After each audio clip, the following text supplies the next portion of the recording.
That's why when you view the world through this weird ass bizarre lens that somehow everyone is being indoctrinated in real time, like, oh, we can't control it. I turn on the TV and all of a sudden it's just all of this woke mind virus stuff coming at me, and I look over and the breakfast cereals are all woke now. They've got pronouns on them, and pronouns. The English language is woke. It's woke. It's trying to indoctrinate us by using pronouns. Like that's why all of this stuff, like, none of you have an understanding of when all of a sudden, whoa, I thought he was on our team. Wait, he's not on our team. No, he's on our team again. He's anti-trans. We like him. Oh no, wait, he's doing other stuff. He's speaking out against state violence and police violence towards black people. He's not on our team anymore. Oh, he released another special. He's anti-trans. He's on our team again. We got that one. Oh, wait, he's saying that, like, you know, Palestinians, their lives are just as important as anyone else's lives. He's off our team. Yep, no, he's not dehumanizing Palestinians. We don't like him anymore. I do want to address what's going on in Israel and Palestine right now, but in typical Lauren Chen fashion, let's do it in a somewhat less controversial pop culture kind of way. So allegedly at one of his recent shows, comedian Dave Chappelle came out with a pro-Palestine message, which then caused several audience members to just walk out. And now we don't actually have footage of this happening because if you've never been to a comedy show before, basically you're not allowed to film, and some places are so strict about the no filming rule that they'll actually confiscate your cell phone when you go into the event. Who is Lauren Chen? Lauren Chen is a far-right pundit, and once again, one of the many gifts that Canada has bestowed upon American media, in that yet another far-right pundit who is Canadian, who is a household brand. Yeah. But as TMZ reports, for people who were apparently in attendance, Dave Chappelle launched in on this by first saying students who are publicly supporting Palestine shouldn't lose job offers, which has been a thing lately, which then led him to fully address the fighting going on overseas. He reportedly condemned the terrorist attack on Israel that was carried out by Hamas, but then said that the response/retaliation to Palestinians in Gaza has been disproportionate, accusing Israel of committing war crimes with their bombing campaign, and even claiming the US was responsible for aiding and abetting the slaughter of innocent civilians. If you've been following Dave Chappelle, not even over the past few years, just in general, you will know that he's the type of entertainer, the type of person where nothing is off limits, and he's certainly not afraid of being controversial. And the best contemporary example of this has been his approach to the whole trans issue. He has made it very clear that he believes men are men and women are women, and even though you notice that conservatives never talk about his George Floyd stand-up special. They don't like to mention that one. Yeah, the one that took place during COVID. No, we're going to concentrate on the issue where we think that he's being totally awesome based and non-political for a change. Yeah, when he makes fun of trans people. Those are actually his opinions. He believes that. If you've watched his specials, at least the last two, you will know that he's tried to incorporate those issues through a comedic lens, and that he actually makes jokes about, you know, trans issues instead of just going up on stage. So if you are to watch a comedian, you'll notice they do this weird thing, right? So like they have microphones and then they're on a stage and they do something like it's a combination of words in a series that then, you know, emits laughter out of the audience. They're called jokes. And that's the thing they do. It's wild. And then it's usually based on things they're thinking about sometimes. And they could be storytellers and they can talk about politics and stuff like that. It's woven into what is known as a routine. That's pretty neat. And delivering essentially what is a political social message. Now, again, we don't actually know what happened at this Boston show, but from reports that I've seen, it doesn't appear like Chappelle was making jokes about the Israel-Palestine situation. It really does seem like he was just kind of getting up on a soapbox and sharing his opinions about current events. In fact, here's another report from someone who was actually at the event. It reads, I saw Dave Chappelle last night at Boston TD Garden. It was sold out, so I would say 22,000 people were there. 3/4 into the show, he said, I want to address what's going on in Palestine and Israel. He specifically said Palestine and said it before Israel. He said what happened on October 7th wasn't right, but also what's going on isn't right and not just. You can't kill innocent civilians like that and the whole world sits silently and watches. Then someone shouted at him from the crowd, shut the F up, Dave. He then went nuts and yelled back, no, you shut the F up. You don't take tens of billions from my country to go kill innocent women and children and come and tell me to shut the F up. He said, don't come begging for money from my country and then go drop bombs on children and cut off innocent. Basically, after Dave Chappelle started a series of Netflix specials that became worse and worse and worse, and he was just really obsessed with punching down and going after trans people and making joke after joke until he eventually claimed that he was Team TERF. A lot of the right started embracing him. I'm guessing they ignored all of his early catalog, which they probably would not have liked at all. But that was the kind of stuff that, like I've said this before, I've been transparent about this. Dave Chappelle is one of my biggest inspirations. I used to think he was one of the funniest human beings of all time. And yeah, I had my heart broken in 2 million pieces watching just, the series of Netflix specials, episode after episode, where, the first one, there was a handful of jokes that I was still just like, oh man, Chappelle's still so funny. And then I would be like, why are we doing this? Why is this whole routine punchline about how there's a woman with the penis and that's funny because woman penis funny? Why are we doing that? Like that whole thing where he's like, and then she was in a work conference and then she pulled out her dick and threw it on the table, and then that's the punchline, and it's like, but like, you, in my opinion, are one of the greatest storytellers of all time. I've seen Chappelle live multiple times, and there was one moment in one of his specials where, yeah, he wasn't telling jokes until he was. He wasn't telling jokes for a long time. He goes through an almost 10-minute complete description of so much of the history of oppression and racism towards Black Americans that if you were to just sit in there and you walked into the auditorium at that moment, point A, you listened to the first 9 minutes, you would probably walk away if you just walked out thinking, oh, there was just no jokes there. None. And at the very end of that, he does this whole kind of like rug pull, and it's such like, it requires, someone to be at the top of their craft, where you have the patience to do something like this and have tens of thousands of people remain silent while you're doing it, only to have a punchline at the very end of it, and I think the very end of it was him making a Bill Cosby joke. And I was kind of in awe of that, in that, like, you spent the last 10 minutes really successfully explaining to so many people the history from everything, from Jim Crow and Tulsa and all these other events, until you got to that moment where the punchline was just so earned. It was again incredible. And that's why it was just so heartbreaking to see all of this talent and skill be used at that moment in time where he started doing those Netflix specials, where the first one got a lot of bad feedback from obviously LGBTQ plus folk, which led him to want to double and triple down on that, which led them to get even worse and worse at that point. And yeah, so that part sucks, but Americans, right wingers, they latched on to Chappelle thinking, yeah, Chappelle's anti-woke. Yeah, Chappelle's the only fucking comedian who's telling it like it is. Oh, look at all these woke liberals and all these lefties melting down. Oh, yeah, they lost one of their fucking, kings because he won't abide by the woke mind virus and all this kind of stuff. Well, as you can tell, that's fucking fickle as fuck.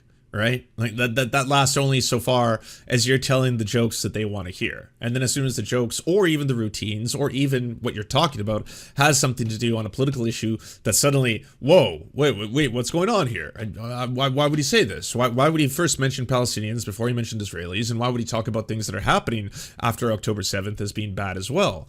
How dare he? People's water and electricity. You have the audacity to pay to come see me and then tell me to shut the F up? No, you shut the F up. The crowd started clapping and cheering for him and saying, yes, Dave, and chants of free Palestine. And then he said, you're damn right, free Palestine. So clearly it does sound like this was a serious part of the show. And I do want to get into the substance of what Chappelle said, but before I do that, Chappelle's always had issues with the LGBTQIA plus community. Chappelle show did that. Well, I mean, like, the even sadder thing for me in a lot of those jokes is some of the parts of those jokes were entirely true and necessary. Him calling out, like, members of the white gay community, that is, again, that is a very worthy target to both discuss and explore how people who are part of one marginalized community might not even recognize how they may be oppressing other marginalized communities, and then using their own marginalization as a defense. And to speak to that, it speaks to a lot of issues that obviously aren't often talked about, especially not within the dynamics of LGBTQ plus people, and how LGBTQ plus people of color have an intersection of oppression that is different than people who happen to be white and queer at the same time. And if that was a lot of the focus, I would have been in the front lines with everyone else, being like, this is fucking hilarious, like I agree, this is something that needs to be talked about. It was when the whole routine started to punch down just against trans people for being trans, or the punchline was, in many ways, the fact that the aspects of who they are is funny to me, right? Which to me is like it's just like lowest common denominator style stuff. It doesn't have that same level of brilliance that I associate with a lot of, you know, Chappelle's work. I feel like I have to address the fact that I'm sure the majority of people who were there that night to see Dave Chappelle were kind of hoping for comedy and not a discussion about politics. Not that Dave Chappelle doesn't have the right to talk about whatever he wants to talk about, but you know, I've slammed tons of progressive comedians for essentially trying to turn comedy into lectures. And so even though I may agree with Dave Chappelle here, I do also want to address the fact that if you were in the audience and you were hoping to just have an evening being entertained by jokes, but then Dave Chappelle goes into this tirade about the Israel-Palestine situation, like, you have the right to be upset or disappointed or let down by that. In terms of how the audience received Chappelle's message, though, clearly reactions have been mixed, which I think is basically unavoidable when you're talking about Israel and Palestine. Obviously, it's comedy when it's the things I like, but it's lectures when it's the things I don't like. You got it. You figured it out. And there is the ethos, right? And I stand by that, like, yeah, a comedian can joke about anything, and then also people can criticize a comedian for what they joke about. You know, it's not cancel culture. It's not canceling comedians while the world burns. You can be like, this sucks. This is low hanging fruit. This is punching down. This is not speaking truth to power anymore. And that doesn't change that comedian's ability to go out and make millions and millions and millions and millions of dollars from their comedy specials, you know? not only that, there are people who not only disagreed with Chappelle, but even went so far as to say that he made them feel unsafe. As the Daily Mail explains, an audience member who walked out of the show took to social media to criticize Chappelle over his comments. The audience was cheering Chappelle on during his tirade. I was sick. We were sick. I turned to my friends and wife and said, I think it's time to go. We walked out and met up with many other Jews leaving the show. Never in my life have I felt so unsafe and so fearful of what I was witnessing. I want to be clear here. I fully support that person's right to have walked out of this Dave Chappelle show. Especially since, like I said before, even if you do or don't agree with Dave Chappelle, if you were attending the show hoping to just hear jokes and see a comedy routine and it ends up going to this thing about politics, yeah, you are well within your right to just stand up and leave. What I will criticize this audience member for, however, is the idea that they felt unsafe at a Dave Chappelle show because he was talking about Israel and Palestine. Frankly, and I know that I'm going to be attacked by a lot of fellow conservatives for saying this, but that is the exact same language and mentality that we saw from trans activists when Dave Chappelle was talking about the trans issue. Words are not violence. Someone disagreeing with you is not akin to someone threatening you. And I know people will say, oh, well, things are different because Hamas is actually a terrorist organization who has killed people. And it's like, yes. Was anyone saying that they don't have a right to leave? Nope. No one's on the other side of that argument. I mean, you would think based on this that that apparently was the thing. You know, I by the way, I just want to say that people who said that you're not allowed to leave a comedy show, they're wrong. And it's like, why is there always just all these straw people for every scenario with right wingers every single time, right? Dave Chappelle simply bringing up politics, it seems, by the way, to underscore the fact that precious lives matter, might act as if that's creating an unsafe environment. And it's like, no. You've completely lost the plot. And here's the thing, the reason why I wanted to bring up this story is that over the past several years, conservatives have really rallied behind Dave Chappelle, even though Dave Chappelle is by no means conservative. I mean, he's come out in support of things like BLM. He's very strongly criticized Candace Owens. And it's just like, overall, he is definitely not on the right. However, he has pushed back against PC culture. And for that, conservatives have lifted him up and they've championed. Because you all assumed that he was specifically targeting PC culture. That's all on you. Every single one of you. The same thing happened when Chappelle's specials came out and everyone's like, whoa, Chappelle's destroying the woke agenda. He refuses to stand by the woke mind virus, blah, blah, blah. And all of a sudden he releases a special that is in large support of George Floyd and speaking out against, the killing of Black Americans by the police. All of a sudden it's like, whoa, what happened to Chappelle? He's gone all woke again. What's he doing? Didn't know he was going to go woke so fast. The woke mind virus, like... It's almost as if he's an independent thinker, you know? Wild that. Almost as if he's like an obscenely talented, famous comedian who has his own opinions and lets everybody know them. And when people criticize them on one end, it's not as if he is suddenly obeying or disobeying a fucking woke mind virus that is infecting society.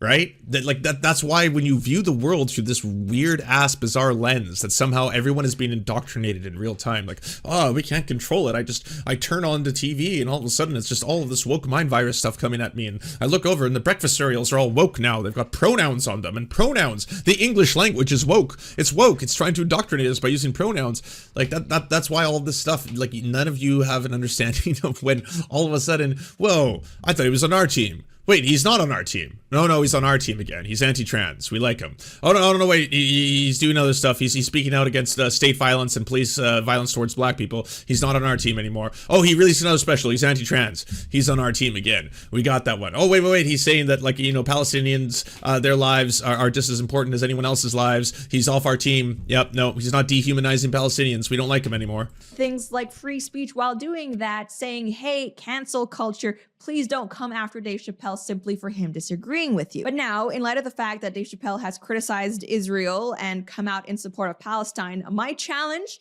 to you conservatives who are watching this is to have those same standards. Because I'm going to say it, and this opinion has basically blacklisted me amongst certain conservative circles. And you know what? I'm okay with that. Why does everyone have a cause? I am the biggest truth teller. That's why I'm the most censored. You think you're the most censored? I started Tenant, okay? Because we're heterodox. Yeah, we're so heterodox that we don't follow mainstream narratives. We have to be able to speak our truth, but not swear, because swear words are naughty. But we're the most uncensored. Hey, my opinions are so hardcore that even in conservative circles, I get cancel cultured. Yeah, that's right. But it doesn't matter, because I gotta speak the truth and bring you the truth. By the way, hit like, subscribe, and go onto my Patreon. Well, you'll get truth bombs 24/7.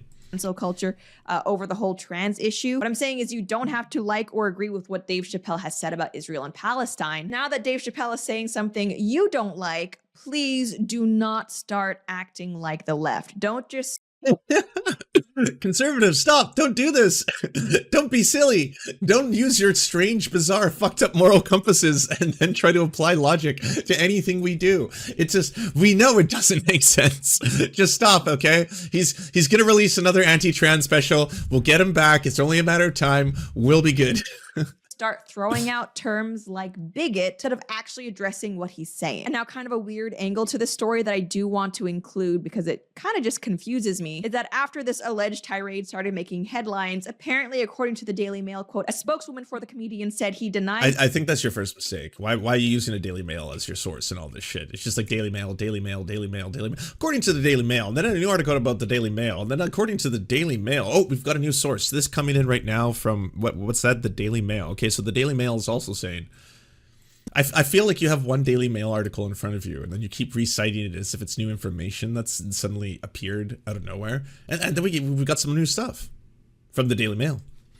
Being in Boston last. Don't conservatives flip-flop on Bill Burr? All the time. All the time. Oh God, Bill Burr is such a good example of that because Bill Burr has a lot of transphobic routines. There's a lot of them, you know, and I went to go see Bill Burr live in Canada, and I was very happy to report that there was absolutely no transphobia in that set, but a lot of his set is what conservatives call wokeness,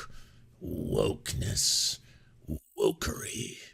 Because, yeah, he makes fun of a lot of people and he calls a lot of stuff out. Sometimes it's stuff that I might politically align with and agree with. And sometimes it's stuff that I'm politically disgusted by. It's kind of, again, what an independent human, his own beliefs are his beliefs and where he chooses to position them. Some of them I will criticize and some of them I will be like, that sucks. That's too bad. Shitty to see that. I mean, I was fucking... Here's a great call that Bill Burr did when he was in Vancouver, Canada. He's talking about an issue, and then he said natives, and then kept going. And then someone in the audience yells at him, that's not the word you're supposed to use, because in Canada, we often use the term Indigenous, right? Whereas in America, you use Native American. But someone, one of the progressive, liberals just wanted to have their voices known. And in that moment, this is my calling. I gotta let Bill Burr know, even though I'm in an audience here of like 30,000 fucking people. But I really gotta, correct him here. He's used the wrong term. So that's not the right words to use. And then Bill Burr just goes off at that person. He was like, oh, am I using the wrong word? Was I using the wrong term? Was that not the right term for you? Oh, are you going to give them their land back? No? Not going to do that. No, you just want to police what another white person calls them. That's what you want to do. I swear to God, you Canadians think you're the good whites. And I was like, that's so fucking funny. That's so funny to call out like performative faux, like performative, like politics like that. That was fucking hilarious, you know? And I was like, you know, I was one of the people who was like, woo, you know, laughing and fucking clapping hard. And some people may think that was offensive. That joke, you know, I mean, as a part native person, I found that joke fucking hilarious. But some people might find that joke offensive. And for some people, but he's not using the right term. He should have said Indigenous. He should have said Indigenous. He should know. He's in Canada. We say Indigenous. We don't say Native, right? Yeah, but we also start every single one of these events by saying, by the way, we are on the unceded territory of the Squamish Nation people. And, you know, in a lot of cases when that's said, it's like, well, but did they have autonomy over this area? No, they don't. We haven't actually given them land back title in this specific case. You know, the Musqueam people ideally will at some point, hopefully, the treaties will be honored. I mean, yeah, treaties are kind of exclusively signed between, you know, colonial force and the Indigenous people to the land, and those treaties are pretty clear about who actually should have autonomy over this area.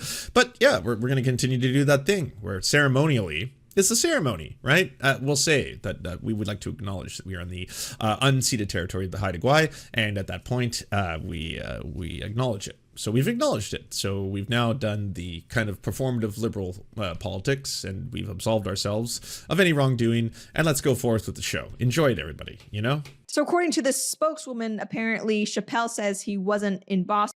Terms change, nothing wrong with using proper language. I agree with you. Terms change. There's nothing wrong with using proper language, as everyone should. What's the bigger issue surrounding Indigenous people between what words white people are calling them or giving them their land back? I'm going to say it's land back, that they should be getting their land back across the board. Every single nation, every band, every tribe that has treaties that have been signed, that have had their land improperly taken from them, should have their land returned. All crown land that belongs to the King of England, which is, I know, cartoonish foolery, should be returned to Indigenous peoples. They should have autonomy and sovereign control over that land. That doesn't mean in any way, shape, or form any band or tribe is asking for white people to suddenly have to leave, for Europeans to have to go back to Europe. They're not. What they're asking for is for them to again have stewardship over that land, to be able to collect the taxation from that land, to be able to control the use of resources on that land. That is all very important, incredibly important, right? And then that's the point of that joke. That's the point of that. That's the point of his entire routine there. That was the punchline of that bit. That's why he was going in the way he was, right? It wasn't in order to say, hey, by the way, you should use antiquated racist terms and say words or terms that you know, and that's totally fine if I do that. That's not the point of that entire stand-up routine. There were a lot of people who are now on social media saying they saw Dave Chappelle in Boston, but also we can see ads advertising the fact that, yeah, Dave Chappelle was scheduled to be in Boston. So I don't know, is Chappelle's team predicting so much backlash to him criticizing Israel that... The two things are not mutually exclusive. They're not.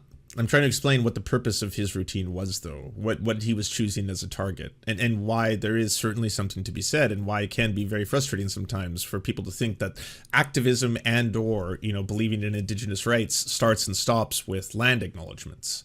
Which oftentimes, yeah, that can be a lot of what liberal identity performative politics can be. He's now denying having been in the city at all. It's possible, I guess, but that doesn't seem like a very good defense, especially since, I mean, according to people who were there, he was also in front of like tens of thousands of people. In any case, though, I do want to hear what you all think about this. First of all, do you agree with what Chappelle said, yes or no? And second, do you think what he said makes him worthy of being canceled? And by that, I mean, do you think that Dave Chappelle should be no platform because he doesn't support Israel, because he's criticized it? Do you think that venues should refuse to host him? Do you think Netflix should sever their contracts with him? And if you do think that, I genuinely want to know, how do you defend that position, yet criticize those very same tactics when the left employ them? Let me know down below. That's it for now, though. Thank you so much for tuning in. And as always, if you enjoyed this video, please be sure to like, share, and subscribe. Until next time. Well, I guess the right has canceled Dave Chappelle for now. Don't worry. I'm sure they will find something to, you know, bring Dave Chappelle back in their good graces in the future. Is that true about Dave Chappelle's shows being canceled? Dave Chappelle. Let's see what the news says. Spars with crowd at Boston show. He's under fire. And they walked out. Some fans walk out of Dave Chappelle's Boston show after his Israel-Hamas war comments. Dave Chappelle triggers walkout from Boston show after comedian slammed Hamas attack. Dave Chappelle condemns Israel for killing innocent women and children in Gaza. Dave Chappelle fans walk out of comedian. Dave Chappelle ticket prices are dropping. Get them now. According to New York Post. Self-proclaimed GOAT Dave Chappelle has affordable tickets available for most of the remaining shows. At the time of this publication, some seats were going as low as $27 compared to summer 2022. That's not, like, how is that compared directly to what happened? The cheap tickets at Hollywood are $154. The cheap tickets at the Spectrum Center in Charlotte is $90. Garden Center in Boston, $75. United Center in Chicago, $118. The tickets are cheap in Cleveland, Ohio at $27. It's not indicative of the whole thing falling apart. Do you enjoy the Serfs but prefer not to have to use your eyeballs? Many are saying this. Well, we've got the solution for you. It's the Serf Times in podcast form, available on most major podcasting networks now.